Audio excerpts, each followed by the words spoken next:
جانم.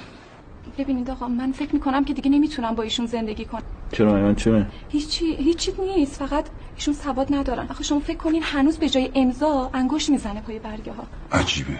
تصور کنین که بیسوادی میتونه چه تبعات منفی رو در اجتماع برای یک شخص داشته باشه. حق با ایشونه به نظر من. بیسوادی تبعات بسیار زیادی داره. مثلا شما نمیتونی شغل پیدا کنی. این شغل دارم. باشه داشته باشی، ولی حقوقتون پایینه. من خوبه درآمده.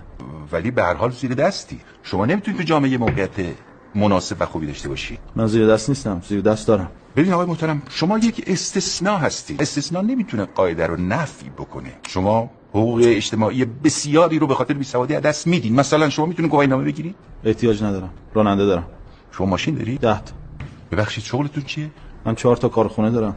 17 تا مرکز تجاری تو شهرهای مختلف دارم. 10,000 نفر آدم برام کار میکنن. همه تا کمر جلوی من خم میشن. البته به خاطر خود شما نیست، به خاطر پولتونه. تا کمر خم میشن جلوم هم. من هرچی فکر میکنم ببینم این شور احتیاجی به سواد ندارم.